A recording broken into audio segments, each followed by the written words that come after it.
அப்படியே பரோட்டா ஃபுல்லுமே சால்னா ஊற்றி அப்படியே ஊற வச்சு சாப்பிட்டா அவ்வளோ அருமையாக இருக்கும். இப்போ எல்லாம் வெளியிலலாம் போய் நம்ம ரோட்டு கடையிலலாம் சாப்பிடவே முடியாது. இது போல் வீட்டில் செஞ்சு சூப்பராக சாப்பிட்லாம். ரோட்டு கடையில் விட அதிக சுவையாக நம்ம வீட்டில் செய்யலாம்.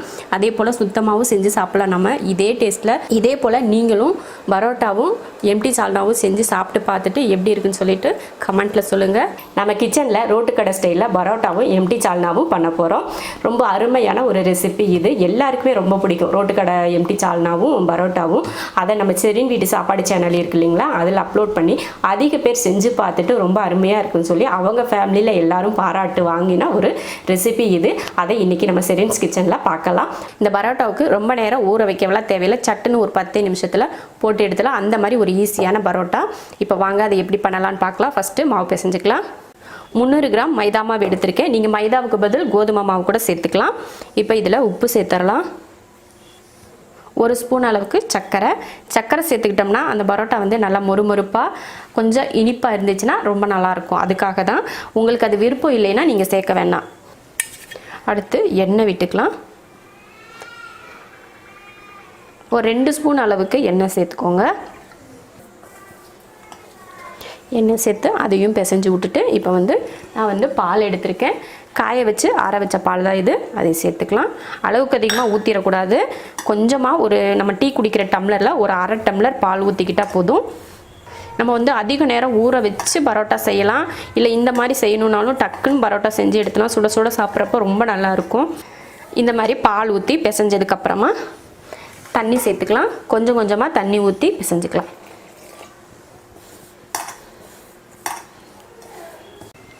நல்லா பிசைஞ்சாச்சு. இப்போ இந்த மாவை நம்ம குழம்பெல்லாம் ரெடி பண்ணுற வரைக்கும் ஊற வச்சலாம். அதுக்கு மேலே கொஞ்சம் எண்ணெய் தடவிக்கோங்க. அப்போ தான் காஞ்சி போகாமல் இருக்கும். அவ்வளோதான், எண்ணெய் தடவியாச்சு. இதை மூடி எடுத்து வச்சிடலாம். பரோட்டாவுக்கு மாவு பிசைஞ்சு எடுத்து வச்சிட்டோம். அடுத்து நம்ம மசால் வறுத்து அரைச்சிக்கலாம். மசால் வறுக்கிறதுக்கு போட்டுக்கலாம். மல்லி இந்த ஸ்பூனில் 1.5 ஸ்பூன் மல்லி, சோம்பு 1/2 ஸ்பூன், ஜீரகம் 1/4 ஸ்பூன், மிளகு 1/4 ஸ்பூன், ஒரு ஏலக்காய், ஒரு பட்டை, ஒரு கிராம்பு, வரமிளகாய் 2. காரத்தை பொறுத்து மிளகாய் சேர்த்துக்கோங்க. இந்த மிளகாய் அதிகம் காரமாக இருக்கும் அப்படிங்கிறதுனால நான் 2 மிளகாய் சேர்த்துருக்கேன். 1 ஸ்பூன் அளவுக்கு கசகசா சேர்த்துக்கலாம். கசகசா இல்லைன்னா ஒரு 5 முந்திரி பருப்பு இதில் சேர்த்துக்கோங்க. முந்திரி பருப்பு சேர்த்துக்கிட்டிங்கன்னா வறுக்க தேவையில்லை. தேங்காய் அரைக்கிறப்போ அது கூட சேர்த்து அரைச்சிக்கிட்டா போதும். எண்ணெயெல்லாம் ஊற்ற வேணாம், சும்மா பச்சையாகவே வறுத்துக்கிட்டா போதும். இப்போது இதை வறுத்தாச்சு. இப்போ இதை மாற்றி வச்சிடலாம்.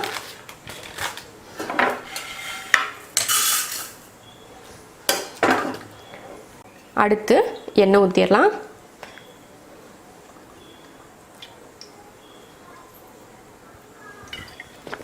எண்ணெய் ஊற்றிட்டு ஒரு 10 போல் சின்ன வெங்காயம், நான் சின்ன பூண்டு பல்லாக இருக்கிறதுனால ஒரு 10-12 பூண்டு பல் சேர்த்துருக்கேன். பெரிய பல்லாக இருந்தால் ஒரு 5 பல் சேர்த்துக்கோங்க போதும்.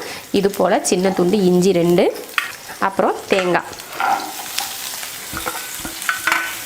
இதையே வதக்கி எடுத்துக்கலாம். தேங்காய் கொஞ்சம் அதிகமாகவே நான் சேர்த்துக்கிட்டேன். ஏன்னா நம்ம சால்னாவுக்குலாம் பார்த்திங்கன்னா தேங்காய் கொஞ்சம் அதிகமாக இருந்தால் தான் நிறைய சால்னா கிடைக்கும். அதே மாதிரி அந்த சால்னா டேஸ்ட் நல்லாயிருக்கும். அதனால நான் ஒரு 2 துண்டு அளவுக்கு தேங்காய் எடுத்து சின்னதாக கட் பண்ணி போட்டுருக்கேன். நீங்கள் துருவி கூட சேர்த்துக்கலாம். நல்லா வதக்கியாச்சு. அடுப்பு ஆஃப் பண்ணிடலாம். இப்போது மல்லி மிளகாயெல்லாம் வறுத்து எடுத்துருக்கோம். அதே போல் தேங்காய், இஞ்சி, பூண்டு, வெங்காயம்லாம் வறுத்தாச்சு. இப்போ இதெல்லாம் ஆற வச்சுட்டு அரைச்சி எடுத்துக்கலாம். சால்னா தாளிக்கிறதுக்கு ஒரு கடாய் வச்சுருக்கேன். நல்லெண்ணெய் ஊற்றிக்கலாம். சால்னாவுக்கு நல்லெண்ணெயில் தாளிச்சிங்கன்னா மனம் சூப்பராக இருக்கும். சால்னா தாளிக்கிறதுக்கு நல்லெண்ணெய் இருந்தால் நல்லெண்ணெயிலேயே தாளிங்க. நல்லெண்ணெயில் தாளிச்சிங்கன்னா அந்த சால்னா நல்ல மணமாக இருக்கும். அதனால் முடிஞ்ச வரை நல்லெண்ணெய் இருந்தால் அதில் தாளிங்க, இல்லைன்னா வேறு எண்ணெயில் தாளிச்சிக்கலாம். எண்ணெய் காஞ்சதுமே ஒரு பட்டை, ஒரு ஏலக்காய், ஒரு கிராம்பு, ஒரு அன்னாச்சிப்பூ, வெங்காயம்,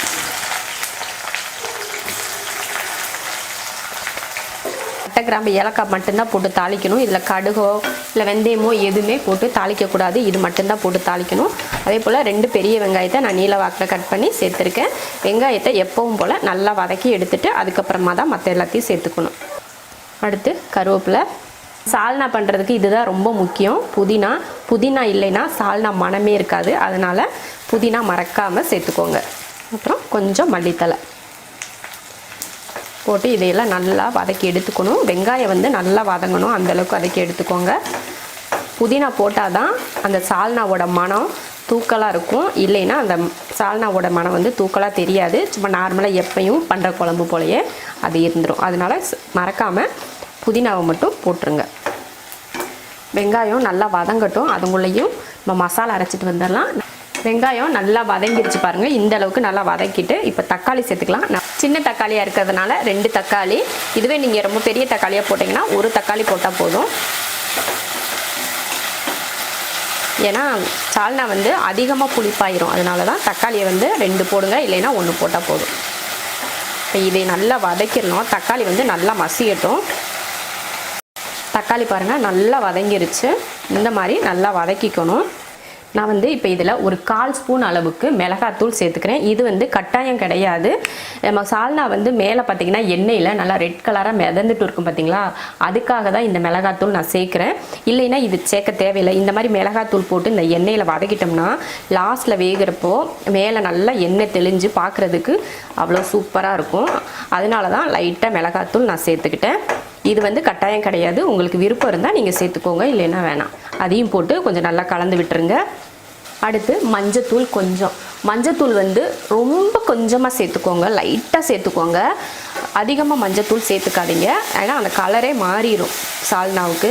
ஒரு கலரை பார்க்குறப்ப தான் நமக்கு ஒரு சால்னாவோட ஃபீல் கிடைக்கும். அதனால அந்த கலரில் கொஞ்சம் கரெக்டாக இருந்தோம்னா நமக்கு சாப்பிட்றதுக்கு ரொம்ப ஆசையாக இருக்கும். லைட்டாக தான் மஞ்சத்தூள் சேர்த்துருக்கேன், அவ்வளோதான். அடுத்து இப்போ நம்ம மசாலா அரைச்சோம் இல்லையா, அதை இதில் சேர்த்துடலாம். சேர்த்துட்டு அதையும் லைட்டாக அந்த எண்ணெயில் போட்டு நல்லா கலந்து விடுங்க.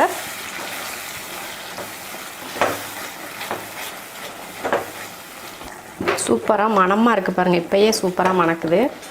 அதை ஒரு 2 நிமிஷத்துக்கு இந்த மாதிரி எண்ணெய் அந்த தக்காளி கூட சேர்த்து வதக்கி விட்டுட்டு அதுக்கப்புறமா தண்ணி சேர்த்துக்கலாம். பாருங்கள் 2 நிமிஷத்துக்கு வதக்குனதுமே லைட்டாக மேலே எண்ணெய் பிரிஞ்சு வர ஆரம்பிக்குது பாருங்கள். அந்த மாதிரி பிரிஞ்சு வரணும். இப்போ இதில் தண்ணி சேர்த்துடலாம். மிக்ஸி ஜாரை கழுவி தண்ணி சேர்த்துடலாம்.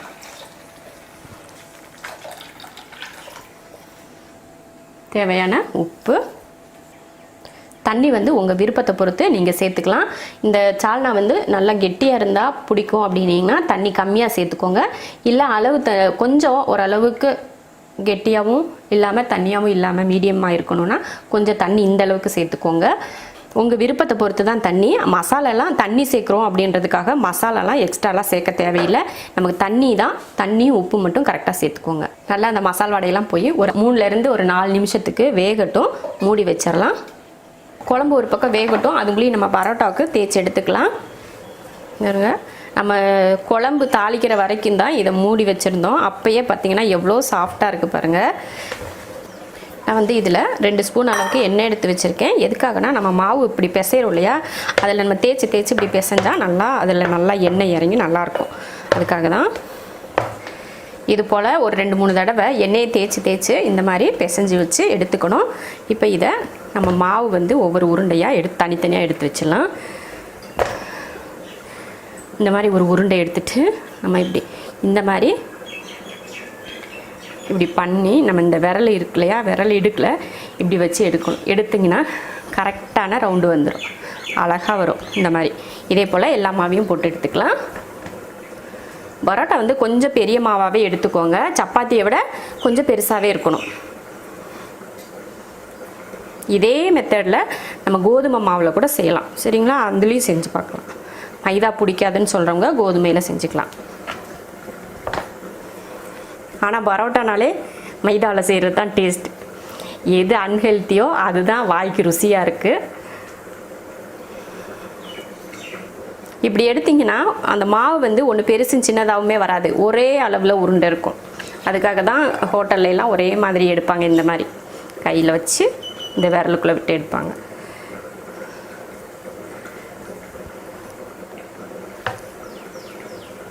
உருண்டை பிடிச்சதெல்லாம் ஒரு தட்டில் எடுத்து வச்சுக்கலாம். இப்போ இதெல்லாம் எண்ணெய் தடவி வச்சுருவோம், இல்லைன்னா காஞ்சு போயிடும் இல்லையா, அதனால் எல்லாத்துலேயும் கொஞ்சம் கொஞ்சம் எண்ணெய் தடவி வச்சுருவோம். பேசுறதுக்கு ஜாலியாக இருக்குது. வலுவலுன்னு இருக்கா, அதனால இது தொடுறதுக்கு ஆசை இருக்குது. பார்ப்பாங்க நின்றுக்கிட்டே, நான் கொஞ்சம் நேரம் தொடுறேன், நான் கொஞ்சம் நேரம் தொடுறேன்னு சொல்லிட்டு இருக்கா. இப்போ இதை தனியாக எடுத்து வச்சிடலாம். ஒவ்வொரு இதாக பரோட்டாவாக தேய்ச்சி எடுத்துக்கலாம். இதில் எண்ணெய் தடவிக்கலாம். நீங்கள் கையில் உங்களுக்கு தேய்க்க வரலைன்னா இந்த மாதிரி சப்பாத்தி கட்டையை வச்சு இப்படியே தேய்ச்சிக்கோங்க. நல்லா மெலிசாக தேய்ங்க. இதே நம்ம அடுப்பு திண்டு மேலே போட்டு தேய்ச்சோம்னு வச்சுக்கோங்களேன், ரொம்ப ஈஸியாக வரும் நமக்கு. அப்படி எப்படி வேணாலும் இழுக்கலாம், எவ்வளோ தூரத்துக்கு வேணாலும் மாவு பிசைஞ்சு இந்த மாதிரி தேய்ச்சி விடலாம். நம்ம இந்த கட்டையிலே செய்கிறதுனால குறிப்பிட்ட அளவுக்கு மட்டும்தான் விரித்து விட முடியுது. ஒரு கட்டியை வச்சு இந்த மாதிரி கோடு போட்டுக்கோங்க. அது ஸ்ட்ரெயிட்டாக தான் போடணும்னு இல்லை, சும்மா ஒரு ரஃப்பாக கோடு இப்படி போட்டு எடுத்துக்கோங்க. நம்ம இந்த மாதிரி கோடு போட்டுட்டு சுருட்டி எடுத்துக்கலாம். இந்த மாதிரி சுருட்டுறப்ப ஒன்றோட ஒன்று ஒட்டிருச்சு அப்படின்னு தான் தோணும். ஆனால் நம்ம பரோட்டா போட்டு எடுக்கிறப்போ அந்த லேயர் வந்து நல்லா வந்துடும்.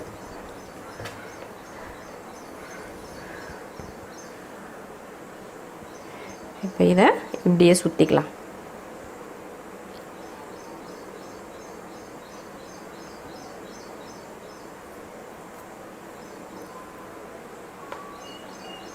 இதே போல் எல்லாத்தையுமே சுருட்டி எடுத்து வச்சுட்டு அதுக்கப்புறமா நம்ம கல்லில் போட்டு எடுத்துக்கலாம்.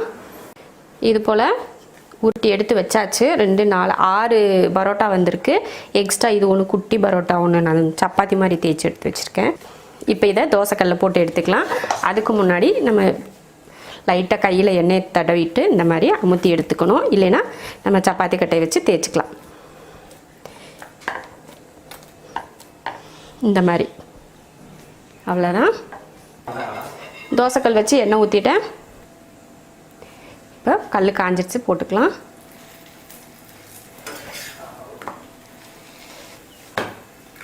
இந்த மாதிரி 2 பக்கமும் திருப்பி போட்டு வேக வச்சு எடுத்துக்கலாம். நல்லா மேலே வந்து நல்ல கலர் மாறி வரும், அந்த மாதிரி வரவும் எடுத்துக்கலாம். இது போல் 2 பக்கமும் திருப்பி போட்டு நல்லா பாருங்கள், நல்லா கலர் மாறி வந்துடுச்சு. இது போல் எல்லாத்தையும் போட்டு எடுத்துக்கலாம். பரோட்டா போட்டு எடுத்தாச்சு, அடுப்பையும் ஆஃப் பண்ணியாச்சு. இங்கே சால்னாவும் பார்த்திங்கன்னா சால்னாவும் ஒரு 4 நிமிஷம் வேக வச்சு நல்லா ஆஃப் பண்ணியாச்சு. இங்கே பார்த்திங்களா, நான் முதல்ல அந்த மிளகாத்தூள் போட்டு வதக்குனதுனால அவ்வளோ சூப்பராக எண்ணெய் தெரிஞ்சு வந்திருக்கு. இது போல் தான் நம்ம ஹோட்டல்லாம் சாப்பிட்றப்போ அப்படியே எண்ணெய் தெளிஞ்சு அவ்வளோ அழகாக இருக்கும் பார்க்குறதுக்கே. சால்னா ரொம்ப சூப்பராக சால்னாவும் ரெடியாகி ஆஃப் பண்ணியாச்சு. இப்போ பரோட்டாவும் ரெடி, சால்னாவும் ரெடி. என்ன பண்ண, சூடாக இருக்கிறப்பவே இந்த மாதிரி இது பண்ணிட்டிங்கன்னா அந்த லேயர்லாம் தனித்தனியாக வர ஆரம்பிக்கும். வைக்கிறப்போ சூப்பராக லேயர் வரும். பரோட்டா ரெடி ஆயிடுச்சு. அடுத்து அப்படியே பரோட்டா ஃபுல்லுமே சால்னா ஊற்றி அப்படியே ஊற வச்சு சாப்பிட்டா அவ்வளோ அருமையாக இருக்கும். இப்போலாம் வெளியிலலாம் போய் நம்ம ரோட்டு கடையிலலாம் சாப்பிடவே முடியாது. இது போல் வீட்டில் செஞ்சு சூப்பராக சாப்பிட்லாம். ரோட்டு கடையில் விட அதிக சுவையாக நம்ம வீட்டில் செய்யலாம். அதே போல் சுத்தமாகவும் செஞ்சு சாப்பிட்லாம் நம்ம இதே டேஸ்ட்டில். இதே போல் நீங்களும் பரோட்டாவும் எம்டி சால்னாவும் செஞ்சு சாப்பிட்டு பார்த்துட்டு எப்படி இருக்குன்னு சொல்லிட்டு கமெண்ட்டில் சொல்லுங்கள். ஷெரின் வீட்டு சாப்பாடு சேனலை சப்ஸ்கிரைப் பண்ணிவிட்டு பெல் ஐக்கானை மறக்காமல் கிளிக் பண்ணிக்கோங்க. சூப்பராக இப்போ பரோட்டா சாப்பிட்றதுக்கு போகலாம்.